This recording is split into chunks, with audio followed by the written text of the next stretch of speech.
My neighbor called the police on me after I returned his missing dog. This happened last summer, and it's still one of the weirdest interactions I've ever had with a neighbor. So I, 36 male, like going for walks at this small trail near our neighborhood park.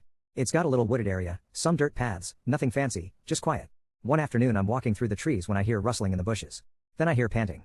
And out of the bushes runs a golden retriever. Immediately I recognize him. It's my neighbor's dog from a couple houses down. He still has his leash attached, but there's no owner anywhere. And the dog looks like he's been running around for a while. He runs right up to me like we're best friends. Now I'm standing there thinking, okay, this dog definitely shouldn't be wandering around the woods alone. So I grab the leash and start walking him back through the neighborhood. The whole time he's happily trotting along like he just completed some kind of epic adventure quest. Eventually we get to his house. I walk up to the door, dog in hand, and knock. My neighbor opens the door. And instead of looking relieved, he looks furious. Like immediately angry. He points at the dog and goes, "Why do you have my dog?" I'm caught off guard, so I just say, "I found him in the woods by the park. I figured I'd bring him back." But instead of calming down, he gets even more upset. He starts accusing me of trying to take the dog.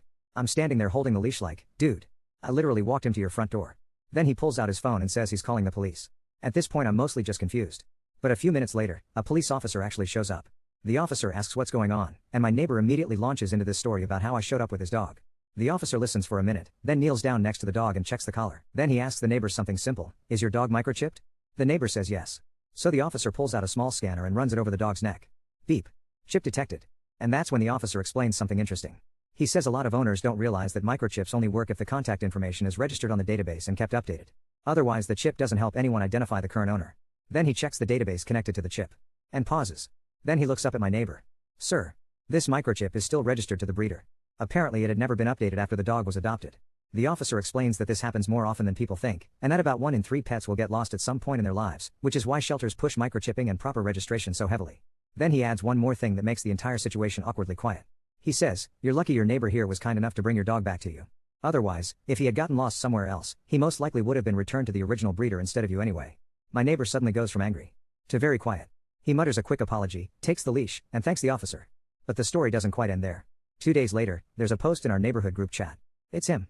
He writes a full apology explaining what happened, admits he overreacted, and reminds everyone in the neighborhood to check that their pet's microchip information is actually updated. Then, he writes this. "Also, thank you to the neighbor who found my dog in the woods and brought him home safely." So yeah, I went out for a normal walk in the woods.